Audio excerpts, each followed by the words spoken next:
शिवपाल यादव का एक स्टेटमेंट बता रहा था।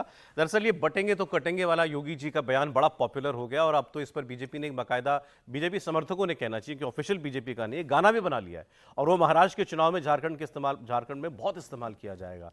कन्हैया मित्तल जो हैं मशहूर गायक, जिन्होंने जो राम को लाए हैं हम उनको लाएंगे गाना गाया था, उन्होंने वो गाना गाया है। अब इस पर जो है अब संघ ने भी कह दिया भाई ठीक है, बटोगे तो कटोगे नारा तो ठीक है। शिवपाल जी ने इस पर अपना वर्जन दिया है इसका, ना बटेंगे ना कटेंगे, ज्यादा बोलेंगे तो पिटेंगे। सुनिए। मुख्यमंत्री कह रहे हैं कटोगे तो पटोगे, ये बयान आप कैसे देखते हैं? न तो देखो दीजिए, न तो बचेगा न कटेगा, और जो ऐसी बातें करेगा बाद में पिटेंगे। अच्छा बहराज जी बोलिए सर। नहीं, देखिए इसमें शिवपाल जी तो इसी के लिए जाने जाते हैं और शिवपाल जी की ताकत क्षमता जिन लोगों को नहीं पता हो उनको स्वर्गीय नहीं कहना ठीक रहेगा। मुसलमान के लिए स्वर्ग तो होता नहीं है ना, तो क्या बोलते हैं, क्या कहते हैं सर, मतलब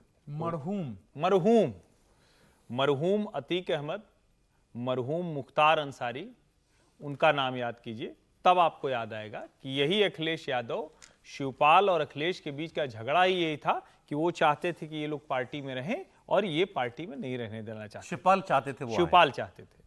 फिर और याद नहीं हो तो थोड़ा और याद में कराता हूं, हल्ला बोल एक हुआ था।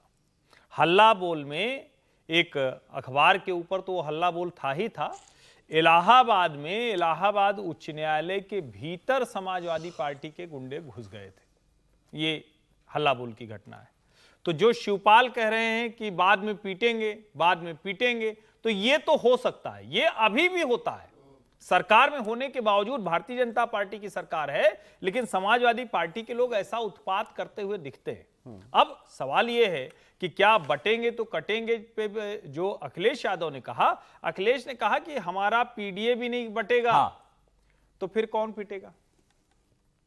शिवपाल जी कह रहे हैं, तो अखिलेश ने भी तो वही बात कही ना जो योगी आदित्यनाथ कह रहे थे। योगी आदित्यनाथ कह रहे हैं बटेंगे तो कटेंगे, तो वो अगर हिंदू के संदर्भ में कह रहे हैं तो ये तो जाति के संदर्भ में कह रहे हैं।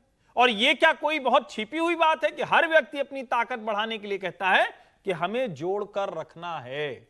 इसमें तो कोई भ्रम है नहीं। लेकिन अगर ये भाषा कि चुनाव के बाद पिटेंगे, तो ये जरा आप सोचिए किस धमकी, किस तरफ इशारा। बोलते तो बड़े प्यार से हैं ये, वैसे इनकी छवि स्ट्रॉन्ग मैन की थी। नहीं, बोलते तो प्यार से ही। और शिवपाल जी जिससे शिवपाल यादव के जिसके निजी संबंध हो जाए, कितने पत्रकार, कितने अधिकारी, कितने नेता, वो सब कहां से कहां पहुंच गए, इसके लिए तो शिवपाल जी बड़े विख्यात हैं। मतलब निजी संबंधों में तो बड़ा वो खूब करते हैं, लेकिन खूब उनकी मतलब दबंग गुंडा वाली छवि रही। और जो मुलायम सिंह यादव का पूरा इस तरह का कार्यभार संभालने का काम उनके भाई शिवपाल जी ही करते रहे। तो वो शायद इसलिए उनको वो मेमोरी में है, तो नहीं, मेमोरी में नहीं, आदत में है। आदत में लेकिन पीटेंगे में दोनों है ना, वो क्या बोल रहे हैं कि हम पीट देंगे या वो पीट जो ऐसी बात करेगा वो बाद में पिटेंगे, पीट जाएगा। पीटेंगे मतलब वो चुनाव में भी पीट सकता है, कहीं पीट सकता है, इसका दोनों दो अर्थ ही है। उन्होंने मांगा नहीं, आप क्यों दे रहे हैं उनको? अद्भुत हो गया। दोनों ने क्लीन चिट नहीं दे रहा, उसका दोनों अर्थ लेना चाहिए, क्योंकि इतना दुस्साहस तो नहीं करेंगे कि मुख्यमंत्री के लिए बोल देंगे।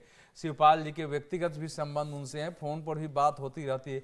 अब इतनी बड़ी नासमझी अगर वो दिखाएंगे कि मुख्यमंत्री को कहेंगे कि पीटेंगे, तो जरा 50 तो फाइल है इन लोगों की। अरे सर, लेकिन साफ साफ कह रहे हैं आप, मतलब इतना स्पष्टीकरण आपने दे दिया, वो तो शायद शिवपाल जी को भी अच्छा नहीं लग रहा हो। शिवपाल जी ऐसे स्पष्टीकरण नहीं देते हैं। नहीं देते हैं तो देने की नौबत आ सकती है ना, क्योंकि ये मुख्यमंत्री के लिए, किसी भी मुख्यमंत्री के लिए इस प्रकार की भाषा, इतने बड़े नेता की, वो भले इस समय समाजवादी पार्टी में कद कम है, लेकिन लंबा समय हुआ पॉलिटिक्स में, वो बोलना क्या लगता है। लेकिन ये इसका अर्थ ये हुआ ना कि ये बटेंगे कटेंगे, लगता है समाजवादी पार्टी को धार लगी है इसकी। ये लगा है कि ये कहीं हमारे विरुद्ध ना जाए, इसके विरुद्ध में लोग बटेंगे तो कटोगे वाला नारा। हाँ, बटेंगे तो कटेंगे, तो इसका मतलब ये तीक्ष्णता से उसके अंदर गई है, तभी इस प्रकार की भाषा निकली है। लेकिन मैं ये मानता हूं कि उनको इतनी सुबुद्धि होगी कि कम से कम मुख्यमंत्री के शब्द हैं, मुख्यमंत्री के शब्द के रूप में वो पीटने पिटाने के नारा चल रहा है कि नहीं चल रहा है? नहीं, नारा तो देखिए, ये तो ऐसा 4 शब्द हो गया, पीटे 3 शब्द, बटेंगे तो कटेंगे, ये इतना कैची हो गया है कि ये चल गया है चारों ओर। और चला है, और इसके व्यापक अर्थ भी हो रहे हैं। जो संघ की आपने बात कही वो तो थोड़ा उन्होंने व्यापक संदर्भों में उसको लिया था, कहा था कि भाई कोई भी भाषा बोलिए, हम तो आग्रह पूर्वक हिंदू एकता की बात करते रहे हैं, कहते रहे हैं और करेंगे भी। ये कहते रहे क्योंकि विश्व मंगल की कामना से, संपूर्ण विश्व के सुख शांति की दृष्टि से हिंदुओं की एकता आवश्यक है। तो इसका एक चुनावी और राजनीतिक परिप्रेक्ष्य है, लेकिन दूसरा परिप्रेक्ष्य यह है कि हिंदुओं का एक होना, हिंदुत्व के आधार पर एक होना, वो भारत के भी हित में है, विश्व के भी हित में भी है। अब ये फिर से इसको ऐसे बोल देते हैं ना कि जब जब हिंदू भाव को भूले आई विपद महान, भाई छूटे धरती खोई मिटे धर्म संस्थान। इसमें गलत क्या? यही तो कह रहे हैं, बटोगे तो कटोगे। तो ये नारे में कुछ दम है सर बीजेपी के लिए? नहीं, नारा तो चल ही गया, इसमें कोई बात नहीं। और वैसे शिवपाल जी जो है ना, मुझे लगता है समाजवादी पार्टी में अखिलेश जी के पास सबसे मजबूत नेता है।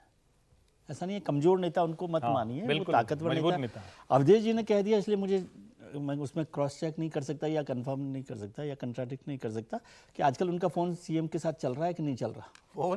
फोन का कनेक्शन जो है योगी आदित्यनाथ जी के साथ चल रहा है कि नहीं चल रहा है, अब बंद है या हैंग हो गया है पता नहीं। तो शिवपाल सिंह को लगता था कि वो मुलायम सिंह के बाद बड़े नेता है, और जो मुलायम सिंह चले गए तो मुलायम सिंह के बाद उनका भी बीजेपी का स्तर पर आधार नारा होगा, जो है चल उन्होंने गया अपनी है। पार्टी बना के इसको ये मानना कि वो पूरी तरह से किसकी मदद करेगा ये मैं नहीं कह सकता। ये मुश्किल भी डाल सकता है किसी के लिए भी। इसकी धार कहां पर पहुंचेगी, इसका असर कैसे पहुंचेगा। कई वीडियोस में देख चुका हूं पिछले कई दिनों में, जैसे आप कह रहे थे झारखंड में बहुत सारे वीडियो आए थे, वो है ये। खासकर मुस्लिम वोटर्स जो हैं, कोई सवाल ही नहीं है कि इस वक्त कोई डिवाइड हो जाए। हाँ, तो वही तो मैं कह रहा हूँ, तो उसका दुधारी असर भी हो सकता है। इसलिए ये समझना कि भारतीय जनता पार्टी ने कह दिया कि बटेंगे तो कटेंगे से भारतीय जनता पार्टी का बड़ा पॉलिटिकल फायदा हो जाएगा। इनके पता नहीं एक रहेंगे कि नहीं रहेंगे, वहां तो नहीं बट रहा है, कोई अपोजिशन वोट नहीं बट रहा है। नहीं, मैं पहले समझ नहीं पा रहा हूँ। हाँ, मैं समझ नहीं पा रहा हूँ कि ये कोई बटा हुआ था क्या। 2024 का लोकसभा चुनाव तो बड़ा क्लैरिटी के साथ है ना, और अपनी पिच पर आप खेलते हैं तो रन बना पाएंगे कि नहीं बना पाएंगे उसमें मेहनत लगती हुई दिखती है। आप जो ट्रिक्स होती है वो आजमाते हैं। जब आप दूसरे की पिच पर खेलने चले जाएंगे तो पहले ही पता मैच हार जाएंगे। भारतीय जनता पार्टी अपनी पिच पर खेल रही है। नरेंद्र मोदी हो, योगी आदित्यनाथ हो, मोहन भागवत जी हो, सब के सब एक ही बात बोल रहे हैं, और वो वही बात बोल रहे हैं जो उनको स्पष्ट तौर पर एक तरह से कहते हैं ना कि उनका जो समर्थक वर्ग है वो करते हुए बोलते हुए देखना चाहता है। तो आप उसको, और ये कोई छिपी हुई बात थोड़ी ना कि भारतीय जनता पार्टी को मुसलमान मतदाता बहुत न्यूनतम वोट करता है, लेकिन ऐसा भी नहीं कि नहीं करता है। हमने जम्मू कश्मीर में, कश्मीर के चुनाव में देखा है, भले सीट नहीं जीत पाए लेकिन कई जगह पर मत मिला। तो ऐसा तो नहीं कि नहीं किया। अब सवाल यहां यही है कि उसमें कितना वो एक दूसरे को, और मतलब मैं ये छोटा सा जिसको कहें कि जोड़ देता हूं इस चर्चा में। मैं जयपुर में था, मैंने उसको लिखा भी अपने सोशल मीडिया पर। मैंने सुना और वो मेरे लिए, मतलब इसको कहते हैं ना, हम लोग बहुत दिन से चर्चा कर रहे हैं। उन्होंने कहा कि कांग्रेस कम्युनल हो गई है। क्यों कम्युनल हो गई? क्योंकि वो मुसलमान को तो चाहती है कि एक साथ एकजुट रहे, हिंदू को चाहती है वो बांट दे।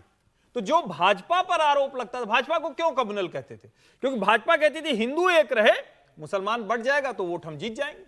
अब ये कांग्रेस पार्टी के लिए लोगों के मन में आता है, तो आप जरा बटोगे तो कटोगे का ये वाला संदर्भ भी देखिए तो ज्यादा अच्छे से समझ में आएगा। कौन जीतेगा कौन हारेगा तो जनता तय करेगी, लोग तय करेंगे। समीर जी कुछ बोल रहे थे। मैं शिवपाल जी के बारे में बोल रहा था कि शिवपाल जी का जो उनको लगता था कि वो मुलायम सिंह के बाद सबसे शक्तिशाली नेता है, जमीनी स्तर पर आधार है। उन्होंने अपनी पार्टी बना के देख ली, उसका आश्चर्य देखा, बाद में लौट कर आए। और अखिलेश और जो योगी आदित्यनाथ के साथ उनका संबंध है, वो तो विधानसभा में उन्होंने उसका जिक्र किया था जब योगी जी ने उनसे जिक्र किया था। हमको भी आप ही लाए थे। तो उन्होंने कहा था कि हम तो आपके पास आ रहे थे, आपने हमें जगह नहीं दी। तो उनकी नाराजगी भी है कि जब अखिलेश यादव से बहुत ज्यादा पीड़ित थे तो उन्होंने गुहार लगाई थी योगी आदित्यनाथ जी की भाई बीजेपी में ले लो, लेकिन गंभीर प्रयास हुआ था लेकिन उन्हें वहां स्पेस नहीं मिला। तो उनका वो दर्द निकल कर आता है। लेकिन अब वो समाजवादी पार्टी में रम गए, अब बेटा सांसद बन गया है, अब अखिलेश यादव भी उनको थोड़ा मान सम्मान दे रहे हैं। तो मुझे लग रहा है कि फिलहाल वो कहीं नहीं जाएंगे, 2027 में मंत्री बनने की अपनी उम्मीद पाल के बैठे हैं। बटोगे तो कटोगे नारा का कोई आपने महाराष्ट्र में कुछ चर्चा हो रही है इसकी? नहीं, बिल्कुल बटोगे तो कटे की चर्चा शुरू हो गई है। जमीनी स्तर पर 288 विधानसभा सीटों पर सब जगह इसके पोस्टर्स लग रहे हैं। अच्छा। और अभी महाराष्ट्र के अंदर तो एक छोटे छोटे वीडियो बन रहे हैं इसको लेके, बटोगे तो कटो को लेके, एक 1.5 मिनट के ऊपर व्हाट्सएप ग्रुप में चल रहे हैं। मुझे लग रहा है इसका जमीनी स्तर पर असर होगा और इस बार वोटिंग जो होगी महाराष्ट्र के अंदर, बटोगे तो कटको को ध्यान में रख के वोटिंग का एक बड़ा पैटर्न देखने को मिलेगा महाराष्ट्र।